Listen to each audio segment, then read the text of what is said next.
पूजा खेडकरला अटकपूर्व जामीन मंजूर झालेला आहे।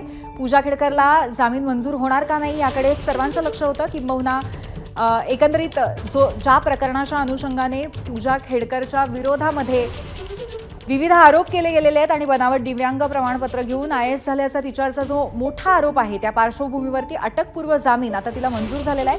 अधिक माहिती आपण घेऊया। आपल्याला माहिती देत आहेत आपले प्रतिनिधी सोमेश कोलगे। सोमेश, नक्कीच अतिशय मोठी बातमी आहे सध्याच्या घडीची। पूजा खेडकरला अटकपूर्व जामीन मंजूर झालेला आहे। पूजा खेडकर बडतर्फ IAS अधिकारी, प्रशिक्षणार्थी IAS अधिकारी आहेत आणि त्यांना अटकपूर्व जामिनासाठी त्यांनी पहिल्यांदा पटियाला हाऊस कोर्टामध्ये कनिष्ठ न्यायालयात अर्ज केला होता। त्यावेळी हा अर्ज नाकारण्यात आला आणि तेव्हा पूजा खेडकरच्या विरोधातील म्हणजे पूजा खेडकरनी ज्या प्रकारचा फ्रॉड केला त्याचा तपास करण्यासाठी म्हणून त्यांनी तातडीने त्याविषयीची कॉन्स्पिरसी अनर्थ करावी अशा प्रकारचे निर्देश पटियाला हाऊस कोर्टाने दिले होते।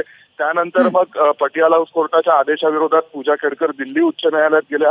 दिल्ली उच्च न्यायालयाने देखील अटकपूर्व जामीन 8 ते 9 वेळा सुनावणी झाल्यानंतर त्यांचा जामीन फेटाळला होता आणि पूजा खेडकर यांना अटक करण्यास हरकत नाही अशा स्वरूपाचा निर्देश हे त्यांनी एक प्रकारे अप्रत्यक्षरित्या तपास यंत्रणांना दिले होते।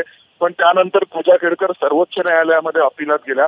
सर्वोच्च न्यायालयामध्ये गेले काही नक्कीच दिवस आणि त्यामुळे आत्ताच्या घडीला ही नवीन अपडेट आहे की सर्वोच्च न्यायालयाकडून पूजा खेडकरला दिलासा मिळालेला आहे आणि अटकपूर्व जामीन मंजूर करण्यात आलेला आहे। या संदर्भामध्ये वेळोवेळी अपडेट घेत राहू। धन्यवाद सोमेश।